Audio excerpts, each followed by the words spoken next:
to kind of take it back, Mhm. we started out on Dubois AJ, and then Yes, we circle got back to that. thingied. What is there anything you think about that fight, or are you even going to watch the fight? I'll probably watch it just because I mean it's a spectacle to see, and it's in Wembley, and it's a that's stadium or arena shows are always amazing. Yeah. Always fantastic. Um, but just from what I've seen, like AJ seems so much bigger, so much more talented. Like I don't. Is it really going to be competitive? I mean, like you're more in tune with the boxing Mm. world. I actually, right. So to give you a perspective on why I think it will be very competitive, is AJ's last two opponents was Wallin and Ngannou, which essentially was on a Tyson Fury kind of, I'll show Fury what I can do against his opponent kind of thing. Mm. Wallin he's not the biggest well-known boxer. He's not like the most experienced boxer. The only thing of note he's ever done is go 12 rounds with Fury and arguably beat Fury.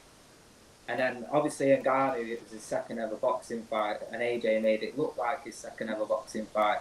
Mm. So if you compare that to the journey Dubois has been on, which is his last four fights or five fights have been Joe Joyce, which he lost. Who Joe Joyce is a very good heavyweight. Then he beat someone or a couple of people. Then he went into Usyk and lost. But since then, this is why I think it's competitive. He's fought Big Baby Miller, who's an American. Jarrard Miller he's called. He's like quite well known over here. He was supposed to fight AJ. He got popped for pretty much every drug. But he fought him, beat him, and then he fought Hrgovic. Now Hrgovic has always been like in Europe. He's always been the guy like that everyone spoke about. Like he's going to be the next Klitschko kind of guy. You know what I mean? But Dubois took it to him, beat him. Like this, AJ was expecting to fight Hrgovic. Everyone was thinking full blown conclusion. It's going to be AJ versus Hrgovic today for this title. But Dubois like battered him. So part of me thinks because Dubois recently beat two top five fighters and lost to two top five fighters, whereas AJ's last couple of fights have been quite lower down.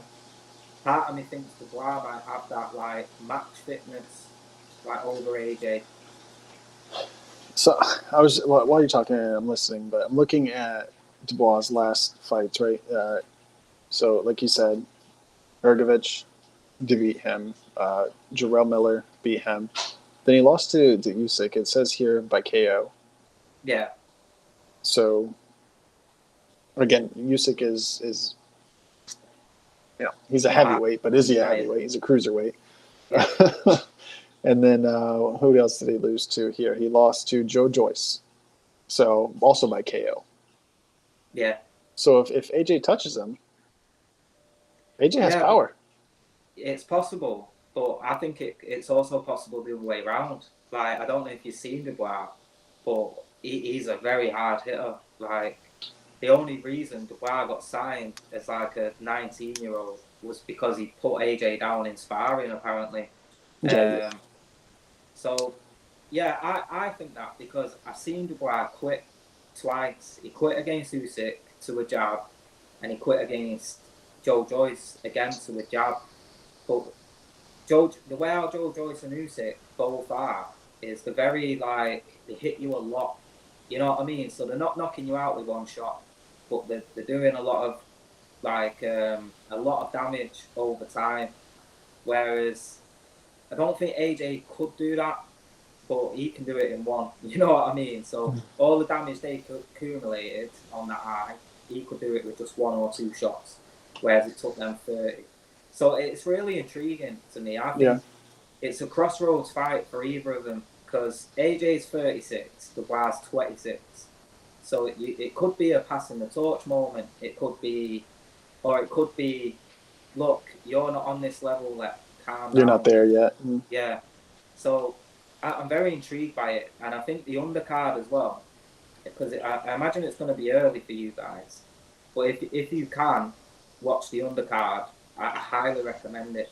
there's some great fighters on that undercard. Like they might not be the most well known, but they've all been in great fights recently. Like you've got Tyler Denny versus Hamza Shiraz.